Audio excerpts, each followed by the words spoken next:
Hi everyone! Welcome to Sulit Tech Reviews. So ngayon naman guys, headphones yung pag-uusapan natin ngayon at hindi lang basta headphones. Nandito sa atin yung dalawang Marshall headphones, itong Major 3 at Major 4. Itong Major 4 guys ay kaka-release pa lang. So pag-uusapan natin guys yung naging experience ko sa paggamit sa dalawang headphones ito. At ano ba yung napansin kong difference dito sa Major 4 or improvements dito sa Major 4 compared dito sa Major 3. Start tayo.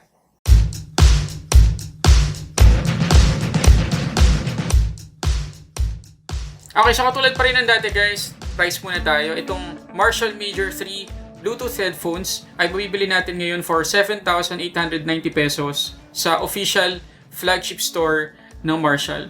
Samantalang itong Marshall Major 4, kagaya ng sinabi ko, kaka-release pa lang. Wala pang official price to dito sa Philippines as of making this video. So abangan na lang natin sa Lazada flagship store ng Marshall kung ano talaga yung magiging price nitong Major 4 pagdating dito sa Philippines. At special thanks sa Digital Walker guys sa pag-send ng dalawang headphones na to. Pero syempre kahit na sinend nila ito sa akin, ibibigay ko pa rin yung honest review ko. So kung ano man yung mga nakita kong cons sa mga headphones na to, ay sasabihin ko pa rin. Okay, so dito muna tayo guys sa box. So makikita nyo naman na sa kulay halos walang difference. Mas lighter lang na gray kaysa dito sa Major 3. Pagkatapos makikita natin yung isa sa pinagmamalaki ng Major 3 at ng Major 4, yung kanilang battery life. Dito sa Major 3, 30 plus hours guys of wireless playtime. Napakatagal nun. So kahit isang buong araw natin siyang gamitin, eh hindi malulobat tong headphones na to. Pero tingnan nyo yung sa Major 4. 80 plus hours guys of wireless playtime. So ang laki guys nung itinalon or in-improve ng battery life dito sa Major 4. Pagkatapos itong Major 4 guys, meron na siyang integrated wireless charging. So compatible na siya sa wireless charging. Ito, hindi pa. Pagkatapos, itong Major 4, USB-C na siya. Ito, micro USB port pa rin. So, yun ilan sa mga difference na makikita natin agad-agad. Pero other than that, wala naman na tayo masyadong makikitang difference dito guys. Kasi yung sound profile nila, halos the same. May nakita ko onting improvement, pero mamaya ko na i-explain yan. Pagdating sa pag-control sa kanila, yung control knob, same na same pa rin. Pero ang isa pa guys hindi pa official na ina-announce ng Marshall ay kung ito bang Marshall Major 4 ay may aptX support din. Kasi itong Major 3 makikita nyo naman na merong Qualcomm aptX support. Ito walang nakalagay na ganun. So hindi tayo sure kung meron o wala ba talagang aptX support yung Major 4. Pero mamaya i-breakdown ko guys yung experience ko sa sound quality ng dalawang headphones ito. So ngayon unbox muna natin guys. Ibinili ko sila sa box para lang may pakita ko sa inyo yung unboxing experience kung sakaling bibili kayo ng mga headphones na to. So dito muna tayo sa Major 3. So pag open natin, meron tayong takip. May kulay black na paper na natatakip dito sa loob ng box. Siyempre meron tayong manual kung gusto nating malaman yung pag-operate lalo na sa controls. Pero mamaya malalaman nyo kung bakit sobrang dali guys. At yung controls ng Marshall headphones talaga guys yung masasabi ko na pinaka-user-friendly, napakasarap gamitin compared sa ibang headphones na nakita ko or na-try ko na. Okay, so ito siya, yung headphones. Tapos, pagdating sa cables guys, meron tayo ditong dalawa. 3.5mm na cable or auxiliary cable kung gusto nating gamitin siya wired, may wire.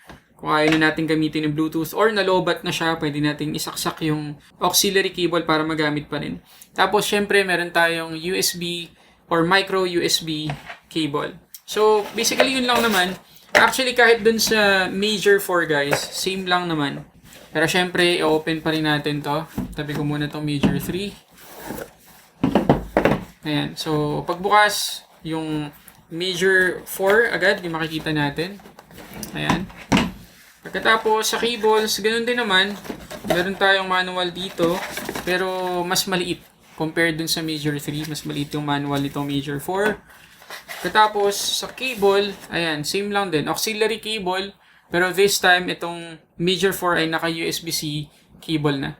Okay, before ko pala makalimutan guys, di ba meron akong pag-giveaway nito dun sa thank you video ko. I-announce natin yung winner, hindi lang para dito sa Marshall Major 3. Kundi pati dun sa iba man nating mga giveaways. Pati yung 14,000 pesos na giveaway, meron tayong bagong winner dun. So abangan nyo yan this week na rin. Okay, so ito guys yung dalawang headphones natin. Makikita nyo naman na pareha silang natutupi. No? Ganyan. So, pwede natin silang ilagay guys sa mga bag natin. Ayan o. Maliit, hindi siya masyadong space consuming kung ilalagay natin siya somewhere sa office natin or sa bag. Ngayon guys, pagdating sa itsura ng dalawang headphones na to, kagaya na sinabi ko kanina, halos wala tayong makikitang difference. Pero, kung titingnan nyo mabuti guys, ng malapitan, itong mga headphones na to, meron kayong mapapansin na maliliit na details na binago nila dito sa Major 4. So for example, dito sa Major 3, meron kayong makikitang gold accent dito sa mga hinges niya. Ayan o.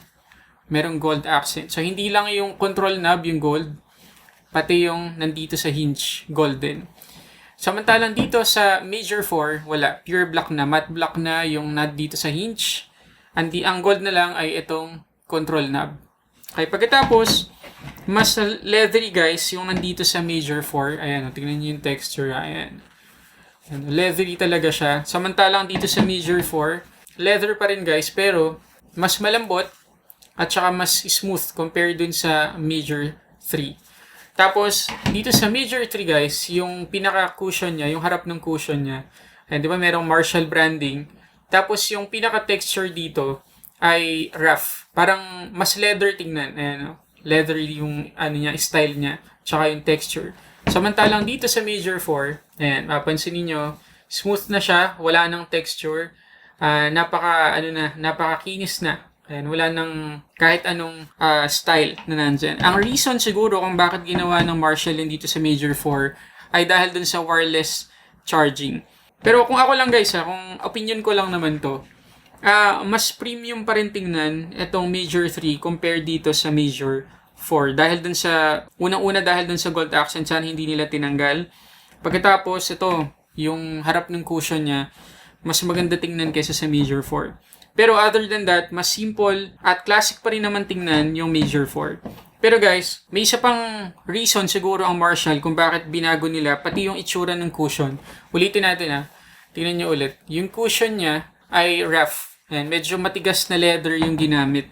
Dito sa Major 4, mas malambot yung cushion niya. So ito yung experience ko guys pagdating sa comfort ng dalawang headphones na to. So dito guys, sa Major 3, kapag sinuot ko siya, okay lang. Malambot yung feel, comfortable naman. Pero kapag nagtagal na, mga 10 minutes, 15 minutes, tinatanggal ko na siya kasi ang sakit na talaga sa tenga. Pigang-piga yung tenga ko dito. Napaka-higpit niya pag tumagal na. At siguro isang factor kung bakit nangyayari yun dahil na rin sa medyo mas matigas yung cushion dito sa Major 3. Ngayon guys, dito sa Major 4 naman, na-fix ng Marshall yun.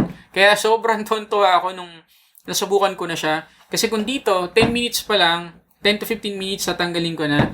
Dito guys, straight 2 hours, walang tanggalan. Tsaka pa lang ako makakaramdam ng pain. Napakaliit na pain sa tenga ko. Mangangawit na or naiipit na yung tenga ko pag dumating na yung 2 hours. Kasi ginamit ko to guys sa video editing. Mamaya pag-uusapan pa natin yung tungkol dyan. So pagdating guys sa comfort, mas maganda yung comfort dito sa Major 4 compared dito sa Major 3.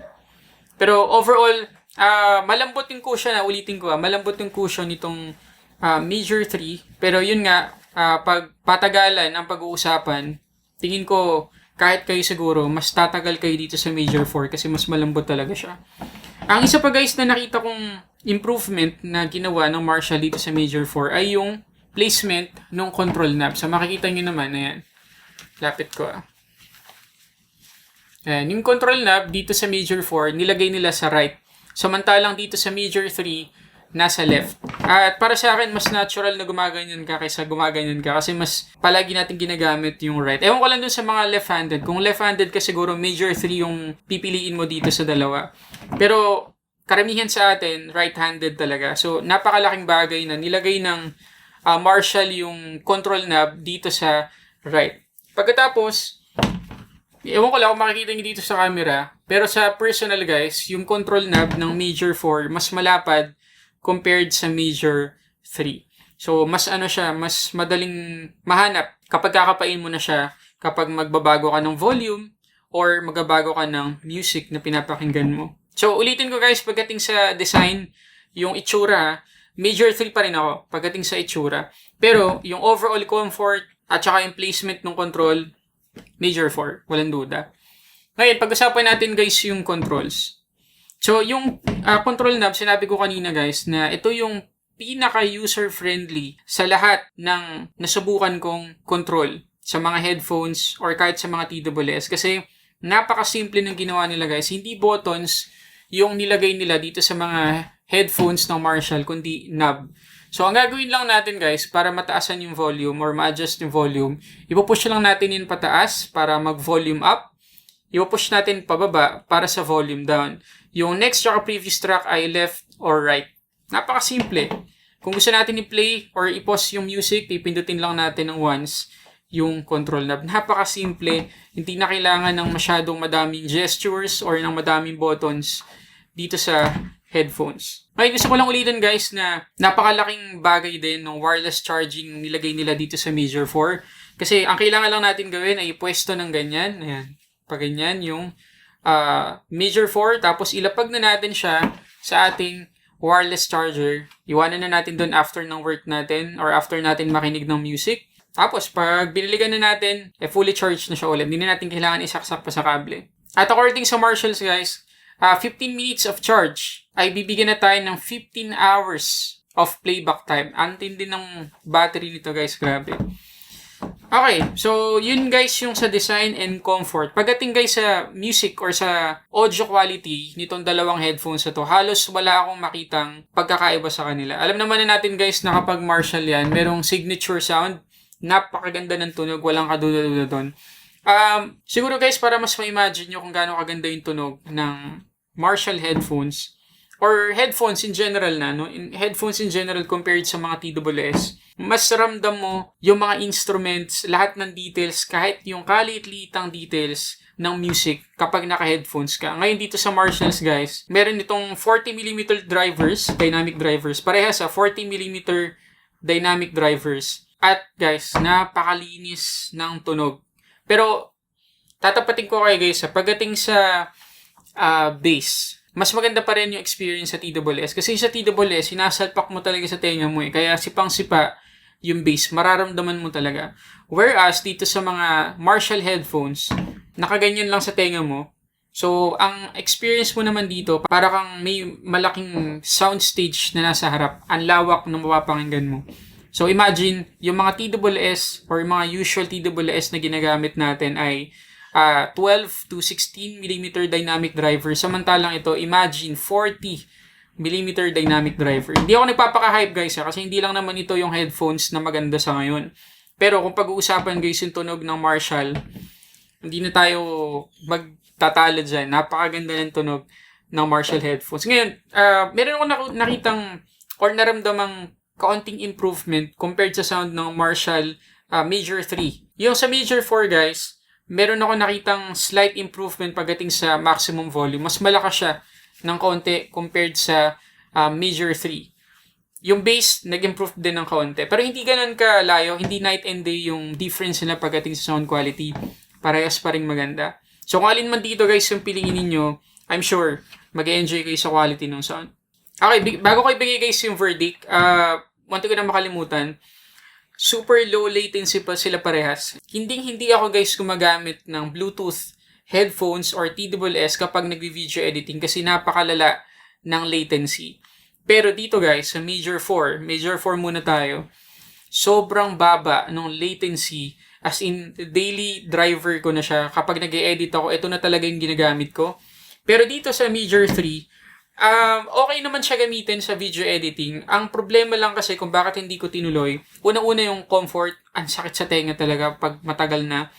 Pangalawa, meron akong nakikitang struggle sa kanya kung minsan kapag nag-edit ako. Merong mga times na medyo titigil siya, tapos magiging maayos ulit, tapos titigil, tapos magiging maayos ulit. May mga ganong issue dito sa Major 3, which is, sa tingin ko, ay na-fix dito sa Major 4. So, yun yung experience ko pagdating sa kanilang dalawa. Kung papipiliin ako pagdating sa latency or sa response rate, Major 4. Kasi ito na ginagamit ko talaga everyday.